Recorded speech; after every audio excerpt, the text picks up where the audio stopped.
Let me begin by saying that I absolutely hate running. It's not so much the grueling physical aspect, but it's just so boring to me. It's a pointless activity, unless you do it for sport or you're trying to lose weight or something like that. A lot of people have been asking what exactly happened to me. It's been quite a number of months now, but what I remember from this experience is honestly pretty fresh and vivid in my mind, given the circumstances. Sorry it's been so long, but you people wanted details. You can choose to believe me or not, but this is what happened. It was about halfway through the track season of my junior year, and I was just ready for it to be over. Like I said earlier, I hate running. My intentions at the start of the seasons were to drop a few pounds and hang out with friends, but I had already lost almost 15 pounds and most of my friends at this point.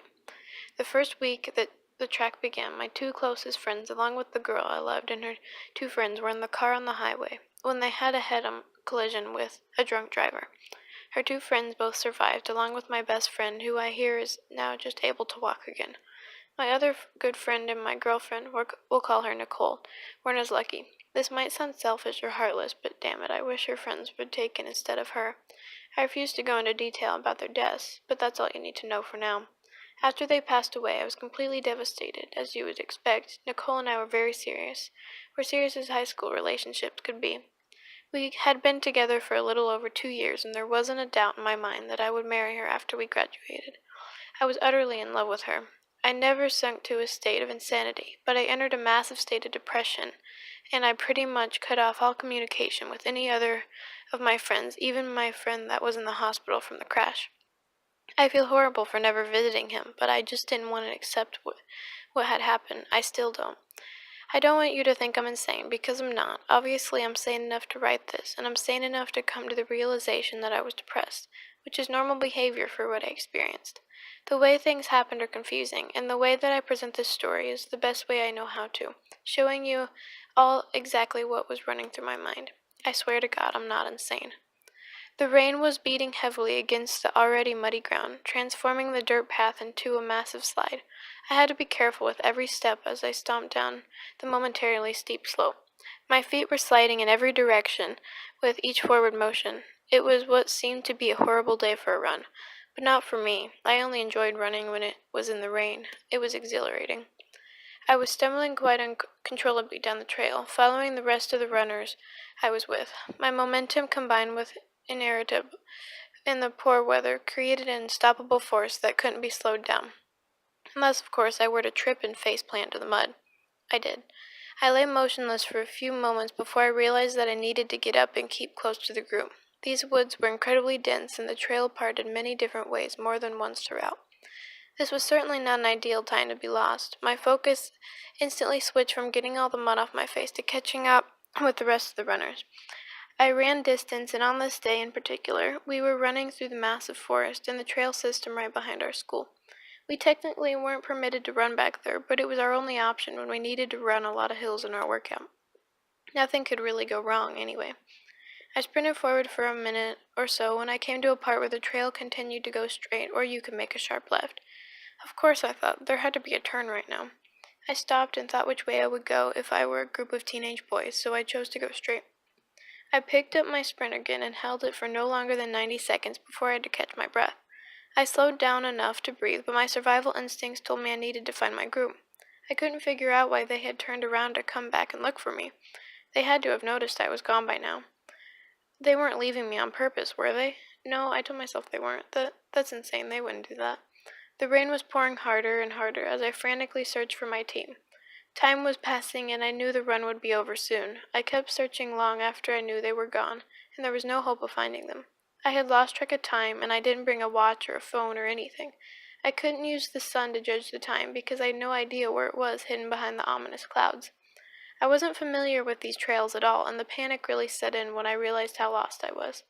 I continued running for what seemed like hours on end. Brutal exhaustion possessed my body now, and the temperature seemed to drop at least 20 degrees. I had to get out of here. The trail was never ending. I swear to God, I ran down that trail for 20 miles. Haven't I been here already? This is the 4th time I've seen that tree. I'm starving. I need rest. It's at least 10. My mom's gonna kill me. This is the 5th time I've seen that fucking tree. Why is no one searching for me? My legs couldn't take it anymore. I had to stop. I collapsed into the soft yet freezing embrace of the mud. In that moment, I was ready to die. I was losing my mind. There was no way that someone hadn't come searching for me already. How had I not found the edge of the forest by now? I had given myself to nature. If I had died right there, I would have been just fine. As I was drifting in and out of consciousness, I heard a noise that was getting increasingly louder. Not louder exactly, but closer. Hey, is someone coming for me? They found me. Hey, I'm over here. Help me, I'm over here. I mustered up enough energy to yell. I quickly realized that no one was there. No one was going to help me. No one was going to help me. It was just a dog. It was a big dog. Seriously, it was the biggest fucking dog I'd ever seen in my entire life. You know those terrifying dogs that are as big as horses? This was bigger than those.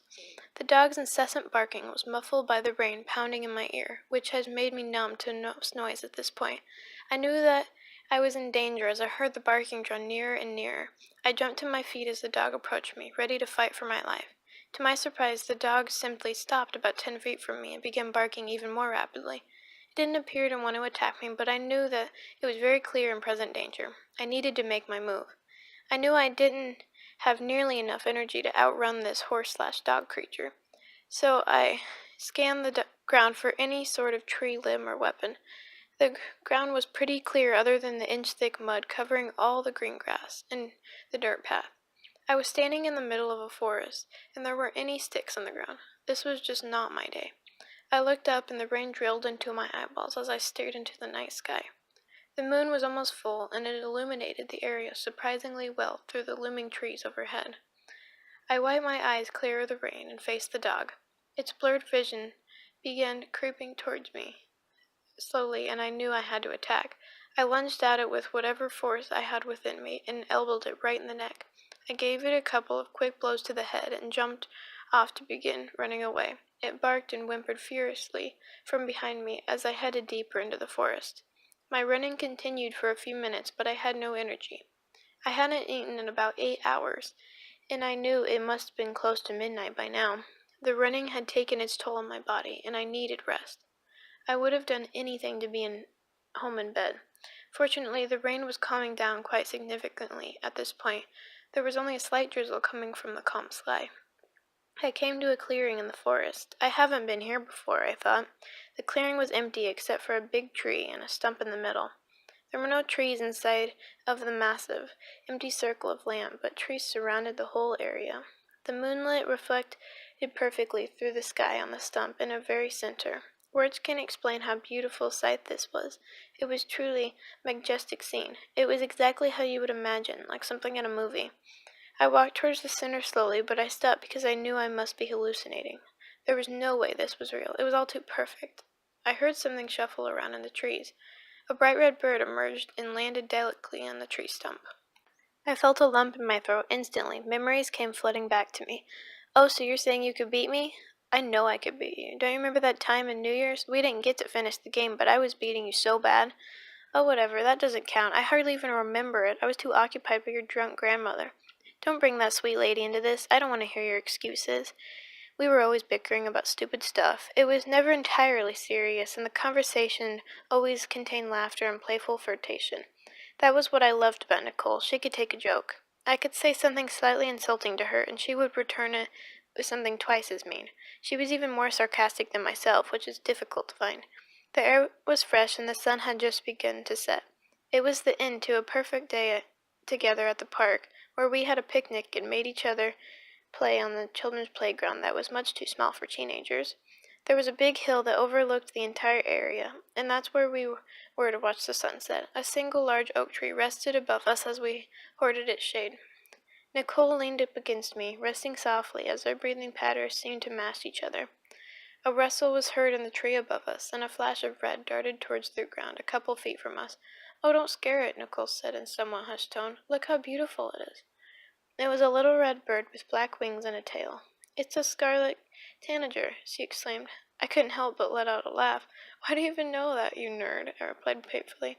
She hit me. I guess I deserved that. She laughed too, reassuring me that her feelings weren't hurt. Shut up. You know I got to put that in nature class this year on accident, she said defensively. It's a beautiful creature, and I've actually found a new appreciation for nature recently. Gosh, Nicole, sorry, I never knew you were such a hippie. She laughed even harder at that one and hit me again. I love that girl. I snapped back into reality, and my moment of happiness was instantly washed away. I had been stuck in the forest for hours now with no sign of help. The tanager flew away, and I was only left with the memory.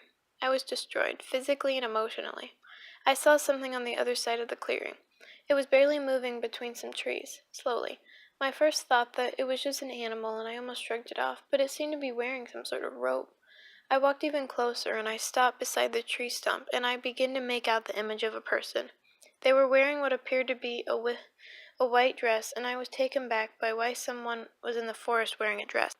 My heart jumped at the sight of another human being though, and I began to rush forward. I stopped dead in my tracks when I realized it was Nicole. She turned around, and her long brown hair glistened down over the white of her dress. I recognized those bright green eyes instantly. She stared at me for a second and smiled, but then she started walking away. I couldn't let her get away. My bewilderment and excitement turned my dead energy into pure adrenaline. My only goal was to catch up to her. I wanted to hold her and never let her go. I used whatever energy remained to sprint back into the trees after her. Why was she running away? Didn't she want to be with me too? Maybe she hated me. Maybe she hated me. No, she couldn't hate me. She loves me. She loves me, right? Nicole, I yelled as I ran. She didn't stop. I couldn't give up. She couldn't get away. She was so fast. She was outrunning me. She was barely in my sight enough for me to continue following her. My legs were just about to give out when I could feel my body ready to collapse again. Maybe I was already dead. I died long ago when I fell down, and this was my hell. I was trapped here forever. I could see something bright in the distance. It was shining through the trees and around Nicole's body until I couldn't see her anymore because the lights were making me so dizzy. I was running as fast as I could until I broke through that last line of trees. Cop cars, bright lights, dark figures. There were 3 police cars and a couple other cars along with an ambulance scattered around the lot. I recognized the place as my school parking lot. I was on the very edge where it met the part of the forest. "There he is," someone yelled. My vision was still slightly blurred as I tried to make out their faces. It was my mom. My mom and 2 other police officers were rushing towards me. "My baby, I'm so glad you're safe," my mom muttered through tears as she embraced me. Her embrace was the only thing keeping me from hitting the ground. One of the police officers called into his radio that they found me and the search was off. "Let's get you to the paramedics," the taller officer said. They helped me over to the back of the ambulance, where another officer was standing. He had bandages and bruises on his face. "Well, look who it is," he said to me in a sarcastic tone. "You sure knocked me good." "What do you mean?" I managed to ask. "You got a couple good hits on my face when I found you out there yesterday. Almost knocked me clear out." My heart skipped a beat. Yesterday, I thought. My mind was racing. "I never saw anyone out there. I didn't hit anyone." "Yeah, I found you and told you to come with me, but you attacked me. I didn't mean to scare you. I was just trying to bring you back to safety," he told me. "The dog. I must have been hallucinating." "What did you mean by yesterday?" "I was only lost for a couple hours. During practice, I was running with the rest of the team, and I got out there when I got separated," I told them, confused. My mom and the officers all looked at each other, bewildered. My mom spoke up. "Sweetheart, you were missing for over 2 days. The track season ended last month. You weren't running with anyone." 2 days! There was no way I was gone for that long. I know the track season wasn't over, and I even talked to the guys before we ran. My heart was beating frantically, and as I understood, I had a really bad panic attack and my body was shutting down. I was starving and exhausted from apparently being without food and rest for 2 days. I passed out. The next morning I woke up in my own bed. My sight was still blurry and it took a moment to readjust. I looked at the clock and made out 11 something through my blurred vision. After my eyes focused, I glanced over at my windowsill, refreshed to see some sunlight. A red tanager was looking at me through my window.